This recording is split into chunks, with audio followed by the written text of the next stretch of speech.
और यहाँ पर जो अदम एतमाद के जो लोग बात कर रहे हैं वो ये कह रहे हैं कि आप अमेरिका के खिलाफ क्यों बात कर रहे हैं। तो ये गैर कानूनी नहीं है, कमाल करते हैं जी ये लोग। सब्सक्राइब करें और बेल दबाएं ताकि कोई खबर रह न जाए।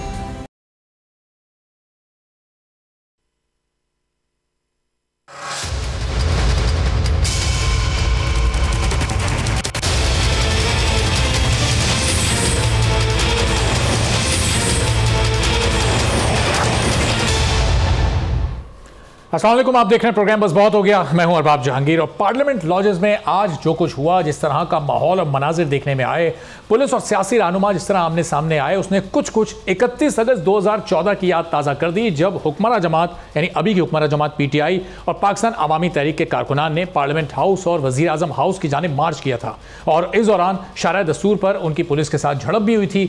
आज भी कुछ इसी तरह का माहौल देखने में आया जब पार्लियामेंट लॉजेस में JUI के मुहाफिज दस्ते अंसारुल इस्लाम के कारकुनों की मौजूदगी पर इस्लामाबाद पुलिस उन्हें गिरफ्तार करने पहुंची। मीडिया को पार्लियामेंट लॉजेस से निकाल दिया गया, जिसके बाद पुलिस की नफरी ने सलाउद्दीन अयूबी के लॉज का दरवाजा तोड़कर गिरफ्तारियां शुरू कर दी। गिरफ्तार होने वालों में JUI के रुकने कौमी असेंबली सलाउद्दीन अयूबी, जमालुद्दीन और JUI इस्लामाबाद के तर्जुमान मुफ्ती अब्दुल्ला भी शामिल हैं। अब पुलिस का अंसारुल इस्लाम के खिलाफ ऑपरेशन 30 मिनट तक जारी रहा, जबकि इस दौरान अंसारुल इस्लाम के कई रहनुमा कपड़े बदलकर लॉजेस से निकलने में कामयाब हो गए। इसी दौरान मौलाना फजलुर रहमान और अकरम दुरानी भी पार्लियामेंट लॉजेस पहुंचे और इस मौके पर वहां उन्होंने गुफ्तगू की। मौलाना फजलुर रहमान ने अपने कारकुनों को मुल्क भर से इस्लामाबाद पहुंचने की हिदायत की और कहा कि जो कारकुन इस्लामाबाद ना पहुंच सके वो अपने अपने इलाकों में ही सड़कों को जाम कर दें। और फिर खबरें ये भी आ रही हैं कि मुल्क के मुख्तलिफ शहरों में इस वक्त JUI के कारकुनों ने सड़कों को बंद करना शुरू कर दिया है और ज़राए का कुछ ऐसा भी बताना है कि पार्लियामेंट लॉजेस में अपोजिशन और पुलिस के आमने सामने आने से पहले अफसरान पार्लियामेंट लॉजेस पहुंचे, जहां उनके JUI के रुकने कौमी असेंबली सलाउद्दीन अयूबी से मुज़ाकरात भी जारी थे। अब इस पूरी सूरत हाल के बाद जब मौलाना वहां पहुंचे, किस तरह से उन्होंने रिएक्शन दिया, क्या गुफ्तगू की और अपने कारकुनों को क्या हिदायत जारी की, ज़रा ये सुनिएगा।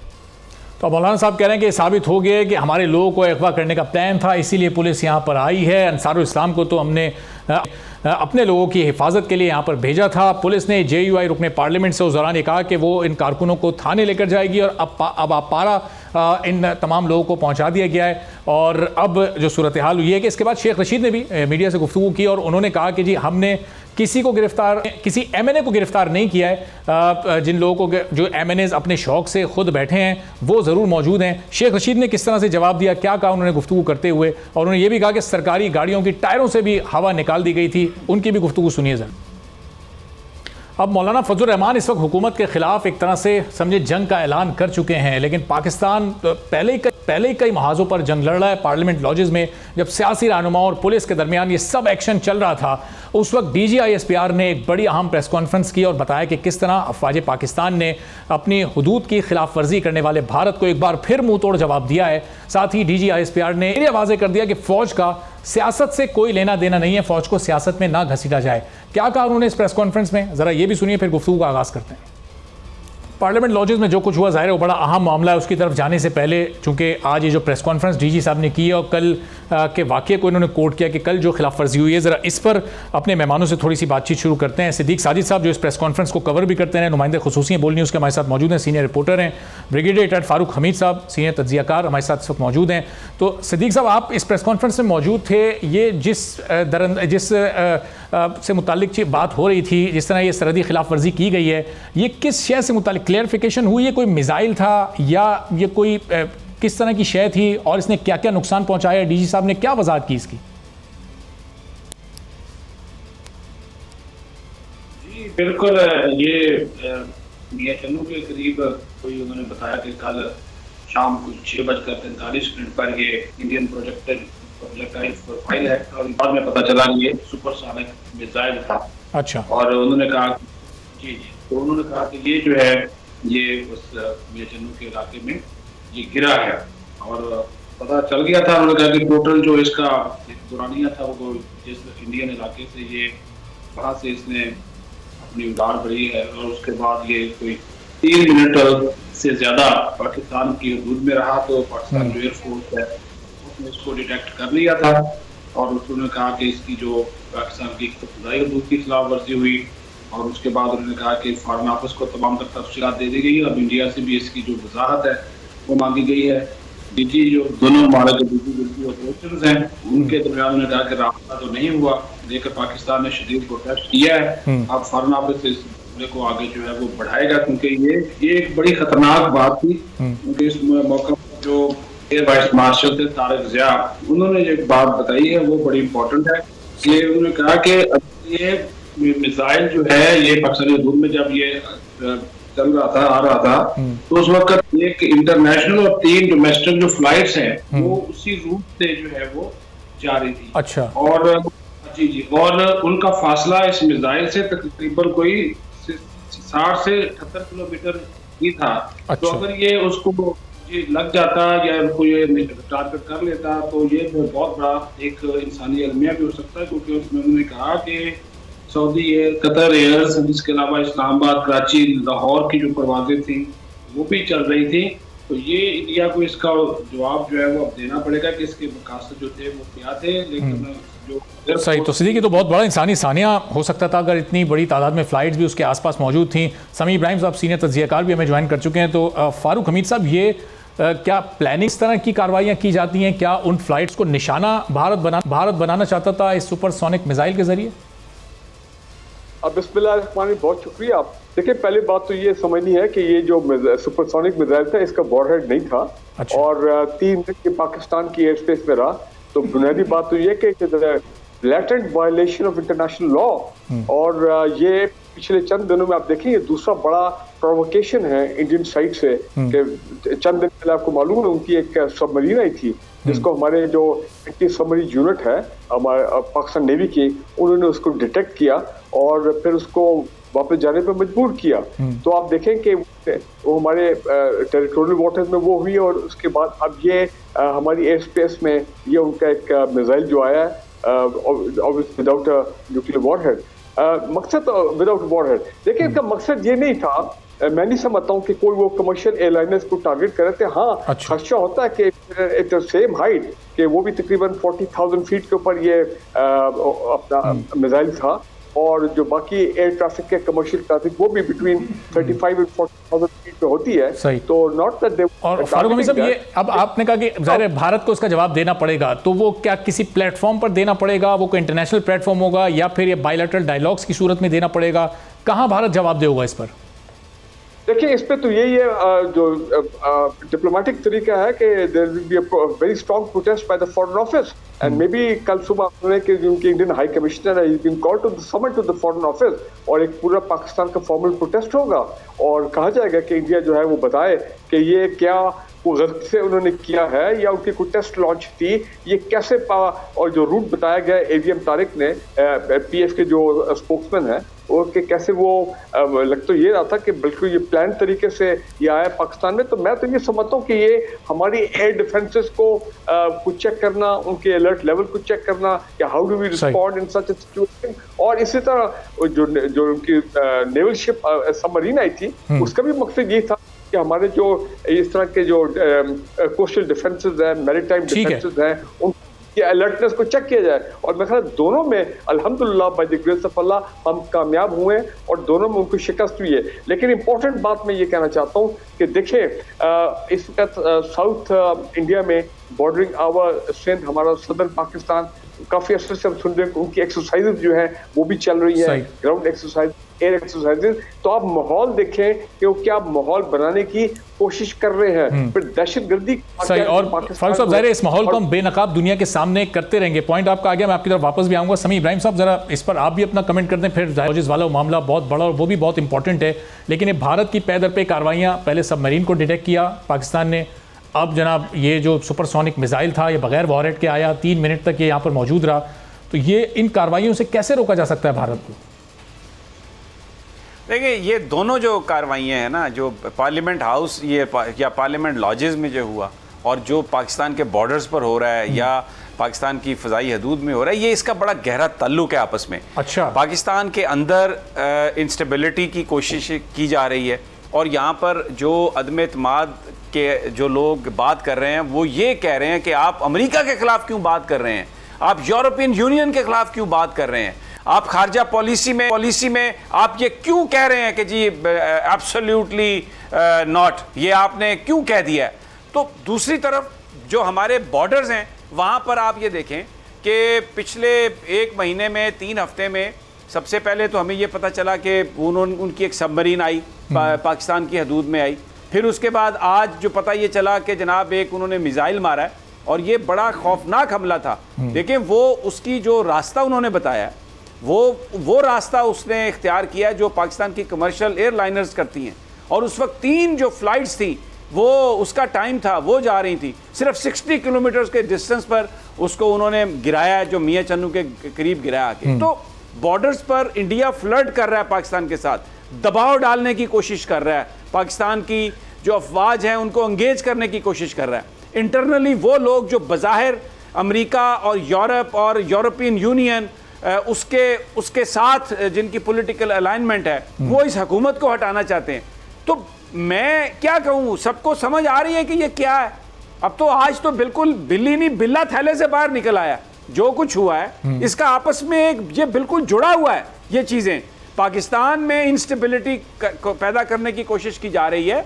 रशिया का जो वज़ीर आज़म का जो ट्रिप है, उसके बाद चाइना का जो ट्रिप था, सी पैक पर जो हम बात कर रहे हैं, यूरोपियन यूनियन को जो हमने कहा है कि आप ये डिस्क्रिमिनेट कर रहे हैं, तो इंटरनेशनल एस्टेब्लिशमेंट वो उसको ये चीज़ें पसंद नहीं है। और इस खित्ते में through India they are operating, India quad में भी है, इंडिया अमेरिका का साथी है, तो ये चीज़ें रिलेटेड हैं।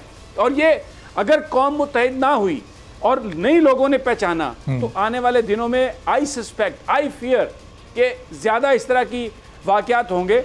लेकिन ये तो credit goes to Pakistan air force, credit goes to Pakistan navy and also हमारी जो बर्री फौज है जो बॉर्डर्स पर खड़ी है कि वो भारत का मुकाबला कर रहे हैं। लेकिन अफसोस कि आज DGISPR ने जब ये बात कही कि इस पूरे सिस्टम में हमारा सियासत से कोई लेना देना नहीं, हमें आप बहस की बात हो रही है, ड्रैगन करने की कोशिश हो रही है, we are not in the politics, सही, our business is only to defend this country.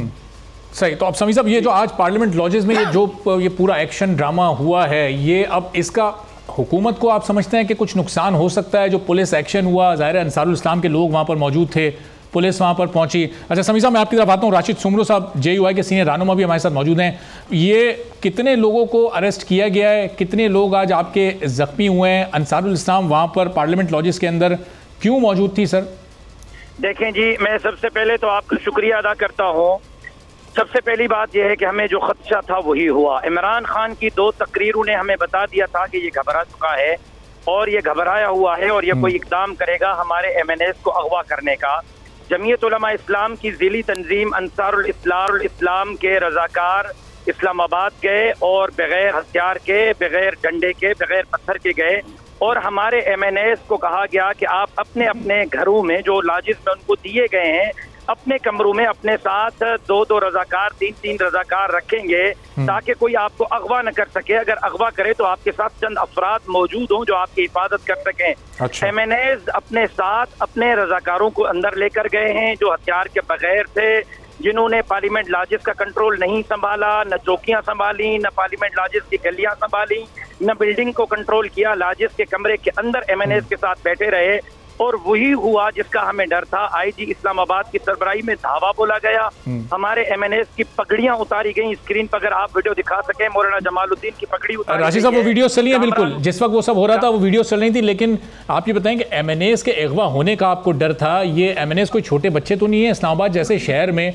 आपके 40-50 जो ओवरऑल अपोजिशन के सारे MNAs जो अदम एतमाद लेकर आए हैं, 60-70 और इससे ज़्यादा उनकी तादाद है। इन तमाम लोगों को हुकूमत अगवा करके ले जाएगी, मीडिया को नजर नहीं आएगा, पब्लिक को नजर नहीं आएगा, किसी को नजर नहीं आएगा। लेकिन अगर हथियार के बगैर, लाठी के बगैर, किसी हाउस को कंट्रोल में लिए बगैर एक MNA अपनी मर्जी से अपने साथ 2 बंदे ले जाकर अपने कमरे में ठहराता है तो कौन सा आसमान गिर रहा था? अपने MNA अपनी, और एतराज शेख रशीद को क्यों हो रहा है? एतराज IG इस्लामाबाद को क्यों? एतराज तो लॉजेस में अंदर रहने वाले MNAs को होना चाहिए था। MNAs जब खुद अपने साथ अपने कमरे में रहना। राशिद साहब, अगर किसी MNA को अपनी कोई खतरा महसूस हो रहा है तो क्या वो पुलिस से रब्ता नहीं कर सकता? वो सरकार से मदद नहीं मांग सकता कि जी मेरी हिफाजत करें आप, मुझे खतरा है? खतरा ही तो सरकार से था और वही हुआ। आईजी इस्लामाबाद ने खुद गुंडागर्दी करते हुए MNS को अगवा किया है। इस वक्त हमारे MNS आईजी इस्लामाबाद के हबस में हैं और पता नहीं उनको कहाँ रखा गया है। हमारे रज़ाकार उनके कंट्रोल में। इसकी तो पूरा मौलाना समी साहब सवाल करें आपसे। समी, आपकी बात बिल्कुल सही है मौलाना, आपकी बात समझ में आती है कि आपको खतरा था, सब कुछ था, लेकिन जो इस वक्त माहौल बना हुआ है, क्योंकि वहां पर जो लॉजेस हैं वहां पर सिर्फ कोई JUI के MNS तो नहीं है, वहां पर तो PTI के MNS भी अपनी फैमिलीज के साथ रह रहे हैं। और मौलाना का ये बयान भी है कि तेल में लाठियां हमने डबोई हुई हैं हमारे वर्कर्स ने और हम सीधा कर देंगे आपको। तो वो इस सारे माहौल में फिर ये बताइए कि अगर वो 3-3-1 के साथ थे तो रिहर्सल करना, पूरा मार्च पास करना आके, क्या वो किस तरह की, वो आप समझते हैं कि ये ठीक था काम, इसने हालात को खराब नहीं किया? अगर JUI के रजाकारों ने पार्लियामेंट लॉजेस की गलियों में कुर्सियां रखकर बैठे हैं तो ये सवाल बनता है। अगर रजाकार पार्लियामेंट हाउस लॉजेस के छत पर चढ़ गए हैं तो सवाल बनता है। लेकिन अगर अपने JUI के MNS के कमरों के अंदर हैं और MNS के मर्जी के साथ हैं तो फिर ये तमाशा क्यों लगाया गया? अच्छा, लेकिन वो तो बाहर थे, वो तो रिहर्सल कर रहे थे, बाहर थे सब। ये वीडियोस हैं सारी, शाम से जो सूरत हाल थी उसमें मेरी दूसरे जो PTI के MNS हैं उनसे बात हुई, खवातीन MNS से, वो घबराई हुई थी, वो खौफजदा थी, वो कह रही थी कि वो यहाँ पर नहीं रहना चाहती, ये तो लोग आ गए हैं और पता नहीं हमारे साथ क्या करेंगे। नहीं, बिल्कुल सही बात। चलें, राशिद सुमरो साहब शायद चले गए, बहुत बहुत शुक्रिया। राशिद सुमरो साहब हमारे साथ मौजूद थे, JUI के सीनियर। अब इन लोगों को, अभी राशिद साहब कह रहे थे कि पता नहीं कहाँ ले जाया गया है, लेकिन हमारे पास ये इत्तला है आपारा पुलिस स्टेशन में इस वक्त ये तमाम गिरफ्तार लोग मौजूद हैं और अनवर अब्बास बोल न्यूज़ के नुमाइंदे भी वहाँ मौजूद हैं। ज़रा उनसे जानते हैं कि वहाँ क्या इस वक्त माहौल है, कितने लोगों को यहाँ पर लाया गया। अनवर, इस वक्त कितने लोग पुलिस की हिरासत में, तमाम अंसारुल इस्लाम के JUI के लोग हैं या फिर इनका ताल्लुक किसी और सियासी जमात से भी है?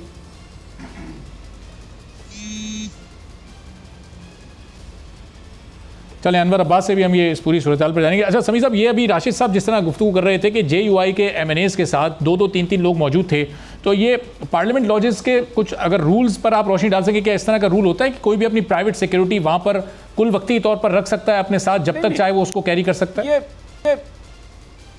नहीं, ये जो तंजीम है इनकी, ये मैं अभी वजीर दाखिला की प्रेस कॉन्फ्रेंस सुन रहा था, वो कालदम है। ये पूरा सुप्रीम कोर्ट कह चुकी है कि ये जत्थे ख़त्म करें, इन जत्थों की कोई इजाज़त नहीं है। और ये इशू होना ही नहीं था अगर अंसारुल इस्लाम के लोग वहाँ पर ना आते। और अगर वो आ गए थे, जब इंतजामिया आई और उनको कहा कि चले जाएं, तो सारी अपोजिशन के MNS उन्हें बचाने के लिए आ गए और वहां पर उन्होंने एक सीन क्रिएट किया। फिर उसके बाद आप देखें मौलाना फजलुर रहमान ने पूरे पाकिस्तान को जाम करने की कॉल दे दी और अभी जो खबरें आ रही हैं, बहुत सारे हाईवेज बंद कर दिए उन्होंने। तादाद में वो कम है, 100-150 बंदा अगर आता है किसी सड़क पर, हाईवे को रोक देता है, मोटरवे को रोक देता है, तो रात को लोग बेचारे फंस जाएंगे। तो क्या मैसेज दे रहे हैं? ये सूरत हाल मैं आपको बताऊं, ये जो MNS के साथ जो भी हुआ, जिस तरीके से ये शुरू किसने किया? ये शुरू जमीयत उलमा इस्लाम ने, मौलाना फजलुर रहमान की जमात ने किया और वहां पर सिचुएशन क्रिएट की, सीन क्रिएट किए और उसकी वजह से आज पूरा पाकिस्तान जो है एक अजीब सी फजा में। और लोग ये सवाल कर रहे हैं कि ये क्या कोई डेलिब्रेट अटेम्प्ट है जिससे जो पाकिस्तान के अंदर जो जमहूरी निज़ाम है, क्या उसकी बिसात को लपेटने की ये कुछ साजिश है? समी साहब, जरा आपारा पुलिस स्टेशन के बाहर की जरा सूरत हाल जाने थे। अनवर अब्बास से हमारा राब्ता बहाल हो, क्या इस वक्त यहाँ पर सूरत हाल है? कितने लोग पुलिस की हिरासत में इस वक्त?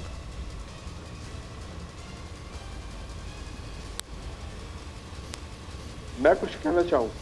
जी ब्रिगेडियर साहब, मैं आपकी तरफ आ रहा हूँ, बस अनवर सर अपनी बात में आपारा पुलिस स्टेशन के बाहर, और यहाँ पर इतलात के मुताबिक 19 जी अनवर आप कंटिन्यू कीजिए। जी, यहाँ पर इतलात के मुताबिक 19 के करीब जमीयत उलमा इस्लाम और अंसारुल इस्लाम के कारकुनान को लाया गया था। दो MNS जो थे उनको भी यहाँ पर लाया गया और यहाँ पर मजिस्ट्रेट जो कि ड्यूटी पर थे उनके हुक्म से उन्हें आगे जेल की जानिब रवाना कर दिया गया। यहाँ पर हम देख सकते हैं कि हमारे एक बड़ी तादाद में जमीयत उलमा इस्लाम के कारकुनान जो हैं वो यहाँ पर जमा हो चुके हैं। उनकी जानिब से नारेबाजी का सिलसिला जारी है। न सिर्फ हुकूमत मुखालिफ बल्कि वज़ीर-ए-आज़म इमरान खान के ख़िलाफ़ भी नारेबाजी की जा रही है, जबकि जमीयत उलमा इस्लाम के हक़ में ये नारेबाजी का सिलसिला जारी है। जमीयत उलमा इस्लाम पंजाब के जो रहनुमा है मौलाना अब्दुल मजीद हज़ारवी, वो भी कारकुनान के दरमियान। जी अच्छा अनवर, ये बता सकते हैं आप कि ये इन मुकदमात क्या दर्ज हो गए हैं और किन दफ़ात को इस्तेमाल किया गया, उसमें कौन कौन सी दफ़ात इन लोगों पर लगाई गई हैं?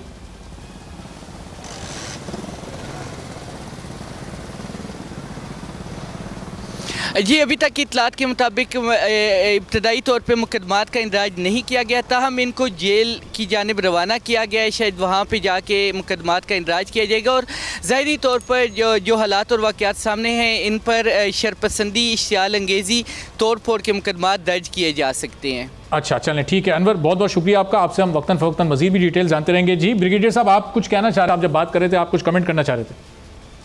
देखें, जो मोहतरम समीर साहब ने फरमाया, मैं ऐड ये करना चाह रहा हूँ। What he said is absolutely right। पहली बात ये है कि ये पार्लियामेंट लॉजेस जो है ये इनका अपना एक सिक्योरिटी का निज़ाम है। हर दूसरा बंदा जो है ना, फालतू आदमी वहाँ पे नहीं आ सकता और वहाँ पे आके ये अंसारुल इस्लाम के ये जो लोग आके वहाँ पे रहें, तो ये एक बड़ी इंट्रूजन है in the privacy of the other parliamentarian और उनकी फैमिली जो वहाँ पे रह रहे हैं। तो ये बिल्कुल मैं समझता हूँ एक गैर अखलाकी और इल्लीगल एक्शन था जो कि इन लोगों ने किया। मैं ये कहना चाह रहा हूँ, बड़े अफसोस की बात है इस वक्त जबकि पाकिस्तान चंद दिन बाद हम होस्ट कर रहे हैं OIC फॉरेन मिनिस्टर कॉन्फ्रेंस और वो एक बड़ी अहम कॉन्फ्रेंस होगी कश्मीर के हवाले से वगैरह वगैरह। तो एक सूरत हाल पैदा की जा रही है, एक फसाद वाली सूरत हाल, एक इंतशार वाली सूरत हाल पैदा करने की कोशिश की जा रही है। मानती है सियासत अपनी जगह, नो कॉन्फिडेंस वोट अपनी जगह, लेकिन ये एक डिलिबरेट एफर्ट लगता है कि इस्लामाबाद की फजा जो है उसको उसमें ये इंस्टेबिलिटी लाई जाए ताकि कोई तसादम हो यहाँ पे लॉ इन्फोर्समेंट एजेंसीज का और लोगों का, और फिर ये send the very wrong message to the international community कि जनाब इस्लामाबाद ये हो रहा है। मैं समझता हूँ ये बाय डिजाइन है और ये आप देखें कि दहशतगर्दी के वाक़यात आप माजरत के साथ थोड़ा सा आपको कट करना पड़ेगा। एक ब्रेक के बाद वापस आते हैं, फिर आपसे ही मजीद गुफ्तगू करेंगे। समीर साजिद साहब भी हमारे साथ मौजूद हैं। अगर ये डेलिब्रेट एक्शन है तो अपोजिशन तो बहुत ही पूरा एतमाद थी कि उनके नंबर्स तो 172 से भी कहीं ज़्यादा हैं, फिर ये सब कुछ करने की ज़रूरत क्यों पड़ी? एक ब्रेक के बाद इस पर मजीद बात करते हैं।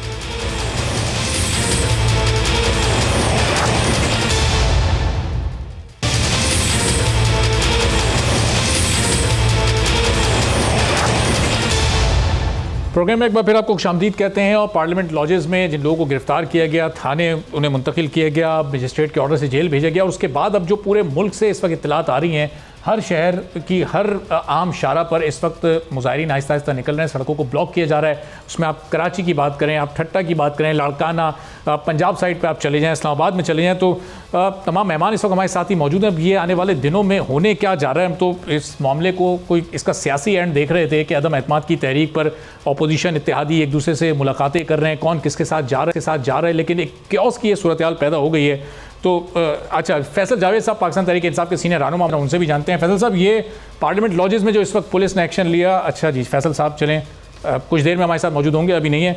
तो सिद्दीक साजिद साहब, ये अब पूरे मुल्क से अजीब व गरीब इत्तलात आना शुरू हो गई हैं, सड़कों को ब्लॉक किया जा रहा है, वहाँ पर ट्रैफिक को रोका जा रहा है, ये तो पाकिस्तान का एक आम शहरी खौफजदा हो जाएगा। ये किस जानिब जा रहे हैं हालात? जी, ये जो सिचुएशन क्रिएट बाकायदा तौर पे की गई है और जो समीर साहब ने बात की है उसमें भी बहुत इसका वजन है कि ज़ाहिर है कि ये वो जिस तरह की कंस्पिरेसी चल रही है इस हुकूमत के खिलाफ, ये उसी का हिस्सा है। लेकिन इसमें मैं थोड़ा सा जो हमारी जो अपनी जो सिक्योरिटी जो पुलिस है वहाँ की, उसकी भी मैं कोताही कहूँगा, क्योंकि तकरीबन कोई 3:45 बजे हमने खबर ब्रेक करना शुरू की थी जब हमें ऐसी इत्तलात मिली कि ये पार्लियामेंट लॉजेस के बाहर जाकर इन लोगों ने बाकायदा रिहर्सल की। उससे पहले इनके अमीर की सफाई में इनका बाकायदा इजलास हुआ, उसी वक्त इनको रोक लेना चाहिए था। तो पुलिस सामने खड़ी नजर आ रही है फुटेज में, उनके खिलाफ कोई कार्रवाई नहीं कर रही। तो दूसरी बात यह है कि पार्लियामेंट लॉजेस के बारे से जो आपने सवाल किया था, उसके बाकायदा सिक्योरिटी के SOP है। एक SP सिक्योरिटी है जो पार्लियामेंट हाउस और पार्लियामेंट लॉजेस की सिक्योरिटी को देखता है। अच्छा। स्पीकर की इजाजत के बगैर कोई जो एहलकार जो मुसल्लह शख्स हो वो तो बिल्कुल दाखिल हो ही नहीं सकता। अगर वो भी इस किस्म की किसी ने पुलिस ने भी दाखिल होना हो या किसी को गिरफ्तार भी करा हो किसी रुकन को पार्लियामेंट लॉजेस से, तो उसके लिए स्पीकर की इजाजत जरूरी है। बाकी लॉजेस के मामला के लिए ओवरऑल एक कौमी असेंबली की हाउस एंड लाइब्रेरी कमेटी बनी हुई है जो डिप्टी स्पीकर की सरबराही में काम करती है, जो सिक्योरिटी के मामला को भी देखती है। वहाँ पे तो वो जो कह रहे हैं ना राशन टुकड़ों के मायरूकर को वहाँ कर लिया जाएगा, ऐसा पॉसिबल नहीं है। अच्छा। तो पुलिस जो है वो अरकान पार्लियामेंट को सिक्योरिटी देती है। वहाँ पे आउट गेट पे भी इन गेट पे भी बाकायदा रजिस्टर रखे हुए हैं। गाड़ी आती है, जो शख्स आता है उसका बाकायदा नाम दर्ज होता है। तो अच्छा, सिद्दीक सर मुख्तसरन ये बता दीजिएगा कि अगर कोई शख्स बिल्कुल निहत्ता हो और वो मेहमान की हैसियत से आया हो, उसको कितनी देर तक और कब तक उसको रखा जा सकता है? कोई MNA उसको कब तक साथ रख सकता है? देखिए वो तो एमएनए की मर्जी है, वो नहाता हो तो आप 2 दिन रख ले, 3 दिन रख ले, इनके गार्ड इनके साथ होते हैं, वहाँ पे क्वार्टर बने हुए हैं, अलग से दिए हुए हैं। ऑलमोस्ट 60 से 70% जो एमएनए हैं वो कहते हैं हमें खतरात है, इन्होंने अपने प्राइवेट गार्ड रखे होते हैं, लेकिन वो इन प्राइवेट गार्ड को पार्लियामेंट हाउस के अंदर नहीं जा सकते। पार्लियामेंट लॉजेस में भी अगर लेकर जाते हैं तो पुलिस उनका बकायदा असला चेक करती है, लाइसेंस। ठीक है, चलें। चौधरी मंजूर साहब पाकिस्तान पीपल्स पार्टी के सीनियर रहनुमा हमारे साथ। अब ज़ाहिर है जो कुछ भी हुआ ये नहीं होना चाहिए था, अब इसके बाद इसका असर पूरे मुल्क पर आ सकता है। वो सियासतदानों, आम लोगों, आप देखें इस वक्त सड़कें ब्लॉक होना शुरू हो गई हैं, ये हालात बहुत ख़राब तरफ जा रहे हैं। चौधरी साहब क्या कहेंगे? मुझे आवाज़ नहीं आई जी आपकी ज़रा। जी चौधरी साहब, ये जो कुछ भी हुआ पार्लियामेंट लॉजेस में, क्या समझते हैं किसकी कोताही से हुआ ये सरासर हुकूमत की ज्यादती है। लोग वहाँ पे आते जाते हैं, लोगों के प्राइवेट गार्ड्स हैं, 10-10, 12-12 प्राइवेट गार्ड के होते हैं लोगों के, वहाँ पे असला समेत होते हैं। तो ये तो लोग बिल्कुल हाथ से खाली जो वहाँ पे गए हैं और इसको तमाशा बनाना चाह रहे हैं, वो लोगों को डराना चाह रहे थे, उल्टा अब इनके गले में पड़ गया है। ये क्या समझते हैं कि इस तरह से लोग डर जाएंगे, मेजबान की तहरीक नाकाम हो जाएगी। लेकिन अगर ये आज सुबह शुरू हुआ था, शेख रशीद ने कहा कि हम डी चौक में जलसा करेगा इमरान खान, वहाँ पे ये कर दे, और अगर अपोजिशन ने कॉल दे दी, ये तो एक पीटीआई है, अपोजिशन की कितनी पार्टी है, अभी लेकर आ गई, तो एक तसादम की कैफियत करना चाह रहे हैं और जानबूझकर करना चाह रहे हैं। लेकिन चौधरी साहब चलें, आप प्राइवेट सिक्योरिटी और गार्ड्स की आप बात करें वो अपनी जगह, लेकिन ये तो सरकारी सतह पर अभी शेख रशीद साहब ने अपनी प्रेस कॉन्फ्रेंस में बताया कि कलदम तंजीम है, अंसारुल इस्लाम के लोग फिर पार्लियामेंट लॉजेस में कैसे रह सकते हैं? वो नहीं, वो एमएनए के साथ आए हैं, उनके प्राइवेट गार्ड हैं। अंसारुल इस्लाम जो है वो कहाँ पे लिखा है कि ये उनके लोग नहीं, उनके प्राइवेट गार्ड्स हैं, एम्प्लॉइज हैं। मौलाना साहब ने ऐलान किया था, बाकायदा ऐलान करके भेजा था, वो अंसारुल इस्लाम की जो एक उनका यूनिफॉर्म है उसमें मौजूद थे, ग्रुप की सूरत में वो आए थे, पार्लियामेंट के बाहर वो जमा भी हुए हैं, वहाँ उन्होंने कुछ रिहर्सल्स वगैरह भी किए हैं। चौधरी साहब नहीं, ये ऐसे ही तमाशा बना रहे हैं, पुरानी तस्वीरें निकाल कर ये सारा तमाशा बना रहे हैं। बस क्या उन्होंने कर दिया है, कौन सा लॉ है जो वायलेट हुआ है, बता दें, आप बता दें कौन सा लॉ वायलेट किया है उन्होंने। अगर कलदम तंजीम के किसी रुकन को पार्लियामेंट लॉजेस के अंदर ले जाया जाए तो ये रूल की वायलेशन नहीं होगी? बात सुन ले, अगर तो असला था उनके पास, बिल्कुल गैर कानूनी है। अगर कोई पीटीआई के लोग आ सकते हैं वहाँ पे, सारे आ सकते हैं, तो ये क्यों नहीं आ सकते? अच्छा, चौधरी साहब जरा रुकिए, फैसल जावेद साहब पाकिस्तान तहरीक इंसाफ के रहनुमा मौजूद हैं। फैसल साहब, ये चौधरी मान कि कोई रूल ही वायलेट नहीं किया उन लोगों ने, तो प्राइवेट गार्ड से क्यों आप लोगों ने उन पर हल्ला बोला है? अच्छा, कोई रूल वायलेट नहीं किया, कमाल बात करते हैं। आपके जत्थे आ जाएं, डंडा बरदार आ जाएं, गैर कानूनी जो कि अभी सुप्रीम कोर्ट ने भी बताया हुआ है, डिक्लेयर किया हुआ है, वो आ जाएं, कहीं पे भी घुस जाएं आपके घर, वहाँ औरतें, बच्चे, फैमिलीज रहते हैं, तो ये गैर कानूनी नहीं है। कमाल करते हैं जी ये लोग। असल में जानने की ज़रूरत है कि ये सब कुछ क्यों कर रहे हैं। बात यह कि ड्रामा शुरू किसने किया? इन्होंने शुरू किया ना। अब एक्शन में ना आए, लोगों को प्रोटेक्ट ना करे, रियासत के हर शहरी की जानो माल की हिफाजत करना जिम्मेदारी है। अब उन्हें हम प्रोटेक्ट ना करें और क्या जी, जो भी आ जाए पार्लियामेंट लॉजेस में, जो भी घुस जाए, वहाँ पे फैमिलीज रहती हैं, उनकी कोई परवाह नहीं, बाकी लोग रहते हैं, उनकी कोई परवाह नहीं, खवातीन रहती हैं, उनकी कोई परवाह नहीं। इस तरह नहीं होता। तो फैसल साहब, क्या ये मुसल्ला लोग थे जिनको गिरफ्तार किया गया?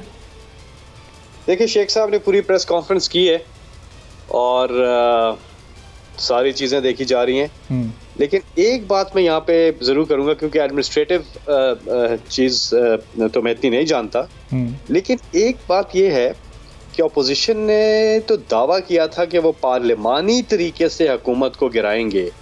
बिलावल बार बार ये नारे लगाते थे कि हम जमहूरी हमला करने आ गए हैं।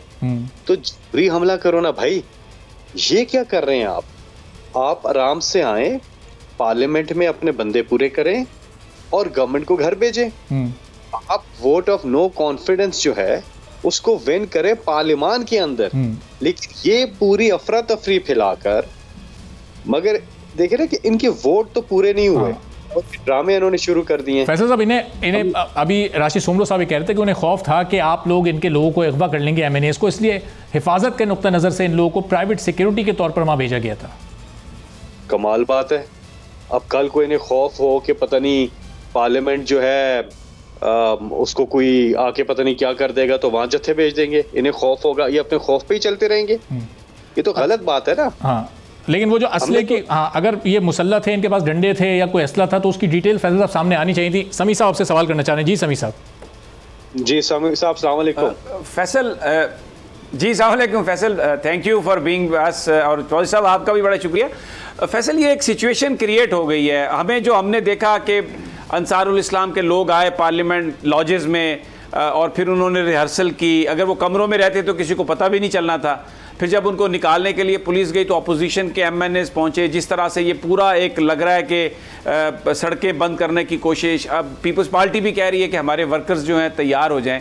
तो एक सिचुएशन ये हो रही है डेवलप। शेख साहब की भी प्रेस कॉन्फ्रेंस सुनी, लेकिन इसको बड़े लेवल पर आप कैसे इसको टैकल करने की पॉलिसी या प्लानिंग करेंगे? क्योंकि ऐसा लग रहा है कि ये तो जो बाद के एक्शंस हैं, ऐसा लग रहा है कि कहीं ना कहीं ये प्री मेडिटेटेड था, एक वेल थॉट आउट प्लान है ये पूरे पाकिस्तान को जैम करने के लिए। जी हाँ, बिल्कुल ठीक कह रहे हैं। नंबर 1 चीज़, स्पीकर साहब से ये दरख्वास्त है कि फौरी तौर पे इजलास बुला ले। और क्योंकि ये लोग अब भागना चाह रहे हैं इससे, ये अदम एतमाद की तहरीक से भागना चाह रहे हैं और ये वाली चीज़ें कर रहे हैं। बिल्कुल आपने ठीक कहा कि रोड ब्लॉक कर दो, वो निकल आओ। वो क्यों निकल आओ भाई, क्या हो गया? ऐसे ही पूरा एक अफरा तफरी का सामान जो है क्रिएट कर रहे हैं, और इसलिए कर रहे हैं कि इनके पास मतलूबा नंबर पूरा नहीं हो रहा। और आज ये दहशत गर्दी पर क्या उतर आए हैं। अफसोस का मकाम है कि आपका जमहूरी जो हमला था वो कहाँ है। और फिर खास तौर पे समी साहब, वो जो फैं क्लास है ना, वो कहाँ है? आज मजम्मत ही नहीं कर रही। यानी कि आप देखें, गैर कानूनी काम हो रहा है। वो जत्थे अंदर घुस आए हैं, डंडा बरदार अंदर घुस आए हैं, रिहर्सल कर रहे हैं, रियासत के अंदर एक रियासत बनाने की कोशिश कर रहे हैं, स्टेट के अंदर एक स्टेट क्रिएट करने की कोशिश कर रहे हैं। और सारे मजम्मत भी कोई नहीं कर रहा। वो फैं क्लास से सामने शिकस्त देखकर अपोजिशन अफरा तफरी पैदा कर रहे हैं, जानबूझकर ऐसी सूरत हाल पैदा कर रहे हैं ताकि तहरीक अदम एतमाद से ये भाग सके। पुरअमन तरीके से अपने जमहूरी हक को इस्तेमाल करें, जमहूरी हक को इस्तेमाल करें। मिसाल के तौर पे इनका कोई बंदा गायब होता है तो इन्हें पता नहीं चलेगा, उस वक्त करें ना प्रोटेस्ट और जो भी करें। अभी से खौफ की बुनियाद पर ऐसी चीजें करें, कल को कोई कुछ कर दे कि जी मुझे खौफ था मैंने ये कर दिया। इस तरह नहीं होता। ये बिल्कुल एक लाकानूनियत के ज़ुमरे में आता है अगर आप इस तरफ जाएंगे। गैर कानूनी काम है ये। और आपने कहा कैसे बड़े लेवल पे, देखिए एडमिनिस्ट्रेशन जो है वो जो भी कानूनी तकाजे हैं कानून के मुताबिक फैसला करेगी। किसी को कानून अपने हाथ में नहीं लेने देगी। रियासत अपनी रिट कायम करेगी और वो ज़रूरी है। अदरवाइज तो हम, जिस तरह शेख साहब ने भी कहा, हम क्या बनाना रिपब्लिक है। इन्होंने कहा तरीके अदम एतमाद दे के आ रहे हैं, हमने कहा मोस्ट वेलकम, आपका जमहूरी हक है। अब उसके लिए ये सामने है जी, वॉकिंग डिस्टेंस पे पार्लियामेंट लॉजेस से वॉकिंग डिस्टेंस पे है जहाँ पे इन्होंने वोट करना है सामने। या तो होता ना कहीं इन्होंने दूर से पता नहीं कहाँ से इन्होंने आना है। अब यहाँ से वोट करना है, आराम से भाई जाओ, अपने पूरे बंदे करो, हुकूमत को गिराना है गिराओ, लेकिन जमहूरी तरीके से करो। इस तरह अफरा तफरी, इसका तो सीधा सब यही मतलब लेंगे ना कि अपोजिशन के पास नंबर पूरे नहीं है। और वाकई नहीं है, वाकई नहीं है ही नहीं ना। वो अव्वल तो वो भी काम गैर कानूनी साहब अगर नहीं है तो फिर तो अब तक स्पीकर साहब को इजलास का ऐलान भी कर देना चाहिए ना, तारीख का ऐलान कर देते और ये एक्सपोज हो जाते। इनको एक्सपोज करने का बेहतरीन मौका आपके हाथ में था। बस करने ही वाले हैं जी, बिल्कुल ठीक कह रहे हैं आप। वो OIC की बाकी चीजें चल रही थी, वो मुरम्मत वगैरह आप सबको पता है, लेकिन वो कर देंगे अभी। और देखें, मैं 13 या 14 तारीख में से किसी पर गौर हो रहा है? 14 तारीख हो सकती है, 13 को तो संडे है, 14। जी हाँ, बिल्कुल इसी बीच हो जाएगा, मतलब जल्दी होगा। लेकिन पॉइंट ये है कि ये सारी जमहूरियत के अलमबरदार, ये कोई जमहूरी तरीका नहीं है। अच्छा, अब एक में लोग कह रहे होंगे कि जी इन्होंने भी धरना दिया था। देखिए बात सुन, ये मैं सवाल अपने आप से खुद कर रहा हूँ इसलिए कि बहुत सी जगहों पे ये बात हो रही है। पाकिस्तान तहरीक इंसाफ ने धरना जो दिया था, हम डी चौक में बैठ के थे, ठीक है। हमने एक पुरअमन प्रोटेस्ट की थी, ठीक है। हमारे लोगों के पास, किसी के पास कोई डंडे, कोई चीजें, कोई हमने वो नहीं किया। और 126 दिन तक एक मुनज़्ज़म धरना हमने चलाया है, बावजूद इसके कि रियासती दहशतगर्दी हुई थी। हम पे फैसल साहब हाँ, 15वें 16वें रोज 31 अगस्त 2014 को जिस तरह पुलिस वालों पर आप लोगों ने तशद्दुद किया था, वो मनाजिर भी सबको याद है। वो मनाजिर आपको याद होंगे कि 31 की रात को हमारे 7 से 8 लोग बैठ के और पीटीआई दोनों के शहीद हो गए थे। वो मनाजिर आपको याद होंगे क्योंकि मैं तो जी बॉस पूरी रात कंटेनर पे था और इमरान खान साहब भी वहीं पे थे। हमने अपने सामने सुबह जो लोगों की हालत देखी है, रात भर जो कुछ हुआ है, कई लोग बेहोश हो गए।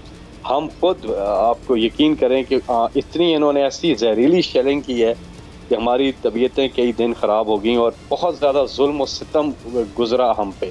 पुलिस सीधी वो रबड़ की गोलियां मार रही थी, कई लोगों को सीधी असल गोलियां लगी हैं जो मरे हैं। और वो रियासत की तरफ से, हुकूमत की तरफ से इकदाम किया गया था।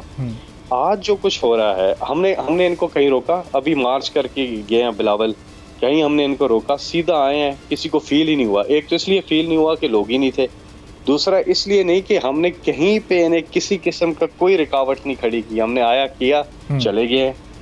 और कह रहे थे हम धरना देंगे, हमने कहा बिल्कुल दें। तो उनके लोग ही चले गए, उन्होंने कहा हम धरना वरना नहीं देना, हम जा रहे। सही। तो हर लिहाज से ये फेल हुए। फजल रहमान साहब का भी एक बयान है ना कि हमें तो शक था कि ये हमारे एमएनए कंडेम वो कर ले, किडनैप कर लेंगे, इसलिए हम ये बंदे लाए हैं। जो मैं थोड़ी देर पहले बात कर रहा था आपसे, शक की बुनियाद पर। ठीक है, चलें, आपका पॉइंट फैसल जावेद साहब आ गया। वक्त की थोड़ी सी कमी है, जरा बहुत बहुत शुक्रिया। फैसल जावेद साहब पाकिस्तान तहरीक इंसाफ हमारे साथ मौजूद थे। अब समी साहब, फैसल साहब की गुफ्तगू से वो अच्छा, चौधरी मंजूर साहब भी हमारे साथ मौजूद हैं। तो चौधरी साहब, ये अब ज़ाहिर हुकूमत पर एक और बड़ी जिम्मेदारी आ गई है। अब जगह जगह हम एहतजाज देखेंगे, मौलाना साहब के लोग निकल रहे हैं, उसमें ज़ाहिर अपोजिशन की दीगर जमातों के लोग भी शामिल होंगे।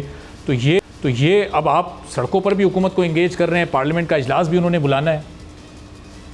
पहले तो ये देखें, मैं जो अभी समी साहब ने फरमाया, फैसल साहब जो मर्जी ये झूठ बोलते रहे, इनका तो कोई इशू ही नहीं है, इनका तो कोई ना इनका कोई उसूल है ना ज़ाब्ता है। ये पहली हुकूमत है जो लड़ाई को दावत दे रही है। मैंने ज़िंदगी में इससे पहले कभी हुकूमतों को लड़ाइयों को दावत देते, मेलसी में जो कुछ कहा, फिर कराची में कल जो कुछ कहा, और उसके बाद क्या इनको कोई फूल पेश किए जाए? हम 10 दिन का लॉन्ग मार्च लेकर आए, किसी एक जगह पर पत्ता टूटा है, कोई एक गमला टूटा है तो हमें बता दें। रही बात ये कि ये कहते हैं रोका नहीं है, किस जगह पे इन्होंने नहीं रोका? हर जगह पे पूरा जो स्पॉट होता था उसको कॉर्डन, मैं आपको बताता हूँ, फतोकी का सारा जो था वो इवन कायम अली शाह साहब को नहीं जाने दे रहे थे जहाँ पे जलसा। आप बाकियों को तो छोड़े, वो उनकी गाड़ी आगे थी जुलूस के बैरिकेड के, सब हमने आकर वो सारे तोड़े, गलियां तक बंद की हुई थी। ये कहते रोका नहीं है कहीं। हमारा पहले दिन से कोई धरना देने का प्रोग्राम नहीं था। ये 126 दिन के धरने में हमें याद है 126 बंदे नहीं होते थे। आप लोगों का कमाल था कि सारा दिन फिर टीवी जो कैमरे थे वो ऊपर रहते थे, नीचे तो आते ही नहीं थे, कुर्सियों की तरफ तो आते ही नहीं थे। तो ये एक दावत अगर दे रहे हैं, अब सुबह से ये शेखर चीज शुरू हुआ है, कह रहा है कि हम बंदे डी चौक में लेकर आएंगे, भी लेकर आए, फिर हम भी लेकर आ जाएंगे। क्या कर लेंगे आप लोग? आप जब हार रहे हैं, आपको पता है ना, आपकी सादी जमातें आपके साथ खड़ी हैं, आपकी पार्टी ताश के पत्तों की तरह बिखर रही है, जिस तरह से जुड़ी हुई थी वैसे ही बिखर रही है। ये वन टाइम पार्टी है। इससे पहले हमने तारीख में कई वन टाइम पार्टी देखी हैं, कन्वेंशन लीग से लेकर काफ लीग तक, वो फिर सफा ऐसी से मिट जाती हैं। ये भी ऐसी पार्टी, लेकिन ये इमरान खान समझता है कि ये कोई हिटलर बन गया है, इस तरह से इसकी बातें कोई लोग कबूल कर लेंगे। ये हारे हुए जवारी की तरह ये लड़ रहा है। चाचा साहब, अगर आपकी बात अगर मुझे इजाज़त दें तो बिल्कुल आपने ये दुरुस्त फरमाया कि पाकिस्तान पीपल्स पार्टी ने जो ये मार्च किया है, बिल्कुल पुरअमन मार्च रहा, इसमें कोई शक नहीं। कराची से, सिंध से आप आए और यहाँ पर ये बड़ा एक credit goes to peoples party for that के एक सियासी, आपने मैच्योर सियासी जमात होने का सबूत दिया। लेकिन अगर नंबर आपके पास पूरा है, जैसे आप कह रहे हैं डेफिनेटली, तो जो ये वायलेंस है इससे तो आपको नुकसान हो सकता है। आपने अगर एक नंबर गेम पूरी बनी हुई, तो आज जो कुछ हमने देखा पार्लियामेंट में, मैं फिर ये बड़े एहतराम से ये कहूँगा, अगर अंसारुल इस्लाम के लोग पूरा एक रिहर्सल ना करते, किसी को पता भी ना चलना था, और ये सारा वाक़या फिर अगर उन्होंने, पुलिस ने कहा कि आप चले जाएं, तो वो चले जाते वहाँ से। 15, 20, 30 लोग थे बज़ाहिर। तो ये इसका नुकसान नहीं आप समझते कि आपको होगा? अगर आपके पास नंबर गेम पूरी है तो एक टर्मोइल जो है वो, उसमें फिर सेंटीमेंट किसी भी तरफ जा सकता है। आपने बोली कि हम डी चौक में बंदे लेकर आएंगे, किस लिए लेकर आएंगे? और अगर ये इस किस्म की बात, आप जाएं ना, मैं अभी निकल कर आया हूँ लॉजेस से, जाएं, गैर कानूनी काम तो अब हो रहा है, गेट खुले हुए हैं, सैकड़ों लोग आ रहे हैं, सैकड़ों लोग जा रहे हैं, हिम्मत है तो फिर रोकें आप। ये गैर कानूनी किधर है? जब मैं खुद MNA रहा हूँ, जब हम कोई बंदा ओन कर लेता है कि ये मेरे गेस्ट हैं, इनको आने दें, तो आप नहीं रोक सकते। या फिर एक कोई वहाँ पे प्रिंसिपल बना लें कि किसी का कोई गेस्ट नहीं आए। यहाँ पे मसल्ला गार्ड है 10-10, 15-15 MNA के, वो नहीं पता आपको? समी साहब पता है, बहुत सारे लोग ऐसे हैं। नहीं, लेकिन चौधरी साहब जब मौलाना ये कहें कि तेल में लाठियां हमने डबो के रखी हुई हैं और फिर बहुत सारे लोग नजर आ जाएं उनके रिहर्सल करते हुए, तो एक इस माहौल में जहां इतनी ज्यादा आपस में लैंग्वेज इस्तेमाल हो रही है, गवर्नमेंट का ये प्लान हो कि हमने इनके MNA गिरफ्तार कर लेने हैं। आज पंजाब से सारे MNA जितनी FIRs हैं सारी निकलवा ली गई हैं। इसलिए क्या करना चाह रहे हैं? इस तरह से ये रोक लेंगे अदम एतमाद की तहरीक? लोगों को गिरफ्तार करके MNA, तो हमारे पास पहले इतला थी कि ये गिरफ्तार करके तो उस दिन कहेंगे कि जाएं और बाहर बंदे ले आएंगे। ये 2000 बंदे लाएंगे तो अपोजिशन 20,000 लाने की। ये अगर इस तरह से करना चाहते हैं, ये प्राइम मिनिस्टर की जुबान है जो इस्तेमाल कर रहे हैं। लोगों ने कहा कि शायद ये बदल जाए, वहां पे जो कुछ किया इसने मेल्सी में, लेकिन उसके बाद ये कल फिर, और कल हम पीपल्स पार्टी ने इसलिए उसको सीरियस लिया कि मोहतरमा बेनजीर भुट्टो को भी मुशर्रफ ने थ्रेट दी थी और फिर मोहतरमा को शहीद कर दिया गया। अगर आसिफ अली जरदारी के बारे में उसने कल कहा कि मेरी बंदूक की निशस्त पे हो तुम, तो इसका मतलब हमने सीरियसली इसको लाइफ थ्रेट लिया है पाकिस्तान पीपल्स पार्टी ने। अगर वो इस तरफ आना चाहता है तो आए थे। चॉइस अब कौन से आपका ख्याल है ये कन्फ्रंटेशन बढ़ेगी? आप कह रहे हैं कि ये कन्फ्रंटेशन आने वाले दिनों में बढ़ेगी? बढ़ेगी नहीं, हुकूमत जानबूझ के बढ़ा रही है, क्योंकि उसको पता है उसका पहला और आखिरी चांस था। वो किसी भी कीमत पर इस मुल्क के ऊपर मुसल्लत रहना चाहता है। ना इत्तेहादी उसके साथ है, ना पार्टी उसके साथ है। ये अलीम खान को हमने कहा है कि जहांगीर खान तरीन ग्रुप में जाओ, जहांगीर खान तरीन ग्रुप हमने बनाया अपने MNA के खिलाफ। जो यहाँ पे सारे लोग इसके खिलाफ बैठे हैं MNA, जो असेंबली के अंदर उठ कर बोलते तो वो हम बुलवाते थे। कोई इसके साथ नहीं है। हर किसी के साथ बदतमीजी, हर किसी के साथ जो इसकी पार्टी, पीपल्स पार्टी इस एहतजाज में शरीक होएगी? चौधरी साहब, ये पीपल्स पार्टी कल एहतजाज में शरीक होएगी? क्या ये मिनिस्टरों का लेवल है कि आप जैसे सीनियर साथी को ये थप्पड़ मारते फिरे और उसके ऊपर कोई उनको पूछने वाला ना हो? ये हुकूमत है कि ये लॉ टीका ले आए। समी साहब मैं कुछ कहूँ? जी साजिद साहब, सिद्दीक साजिद साहब जी। अच्छा, फारूक साहब कहना चाह रहे, फारूक साहब कहना जी। फारूक हमीद साहब, जरा ये आग तो लग चुकी है, बताएं इस पर पानी कैसे डाला जाए? हाँ, मैं ये बात करना चाह रहा हूँ with all respect to Chaudhry Manzoor साहब। देखिए, हमारे बड़े सीनियर रिस्पेक्टेड पॉलिटिशियन हैं। इस वक्त पॉलिटिकल टेम्परेचर और पॉलिटिकल पोलराइजेशन बहुत हाई हो गया है, और इसका हल ये है कि जो फैसल जावेद साहब ने कहा कि जितनी जल्दी वो इजलास बुला के they should get over this vote of no confidence, number 1। Number 2, अब खान साहब ने भी ऐलान कर दिया कि डी चौक पे तारीखी जलसा होगा, फिर वो लाखों लोग वहां आ जाएंगे, फिर ये ऑपोजिशन के लोग भी आ जाएंगे, फिर क्लैश का कन्फ्रंटेशन का डर पड़ जाएगा, लॉ एंड ऑर्डर सिचुएशन ना क्रिएट हो जाए। तो और दहशतगर्द जो देख रहे हैं कि ये आइडियल मौका है पाकिस्तान को डिस्टेबलाइज करने का। इस्लामाबाद में अगर खुदा न खास्ता कोई ऐसा हादसा हो गया तो ये तो मामला ठीक नहीं है। तो बेहतर ये है कि गवर्नमेंट साइड से और ऑपोजिशन साइड से सियासतदान मिले, एक कोड ऑफ कॉन्डक्ट बनाए कि जब तक नो कॉन्फिडेंस वोट नहीं आता, वो सेशन नहीं होता, कोई पॉलिटिकल इस तरह की कन्फ्रंटेशन एक्टिविटी नहीं होनी चाहिए इस्लामाबाद में एंड पाकिस्तान में। Bring down the temperature.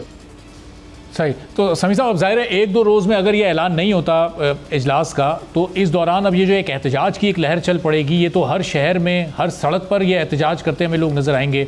अब फिर हुकूमत इससे कैसे निपटे? इससे भी तो जाहिर है हुकूमत को ही निपटना है।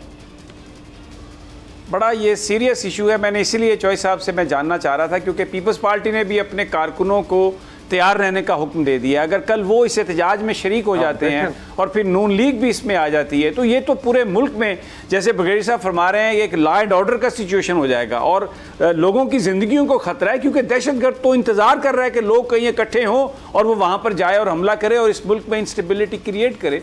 तो ये जो हमारी नेशनल लीडरशिप है, चाहे वो अपोजिशन की है, हुकूमत की है, they have to find some way out to tackle that issue. तो अब ये समीर साहब, ये क्या टेबल टॉक करनी पड़ेगी इस पर, या गुफ्तगू की है? जी चौधरी साहब कुछ कहना चाह रहे हैं? ब्रिगेडियर साहब ने मतलब बड़ी वाइज बातें की, लेकिन सवाल ये है कि ये सिचुएशन पैदा कौन कर रहा है? आप सिर्फ ये ना कि सुने कि पीपल्स पार्टी ने, JUI, पीपल्स पार्टी, मुस्लिम लीग नून, ANP, जो शेरपाव की पार्टी है, जो अशक ज़ई साहब की पार्टी है, जो मैंगल साहब की पार्टी है, सभी पार्टियां कॉल दे देंगी कल तक। अगर इन्होंने होश के नाखून ना लिए तो ये अगर डिफीट होती है, हमारे पास बंदे नहीं तो डिफीट हो जाएगी। ठीक है, चलें, वक्त बिल्कुल खत्म हो गया। बहुत बहुत शुक्रिया चौधरी मंजूर साहब, समी इब्राहिम साहब, सिद्दीक साजिद साहब, ब्रिगेडियर रिटायर्ड फारूक हमीद साहब, तमाम मेहमानों की गुफ्तगू आपने सुनी। फैसल जी हमारे साथ मौजूद थे। आज के प्रोग्राम से इजाज़त दीजिए, अल्लाह।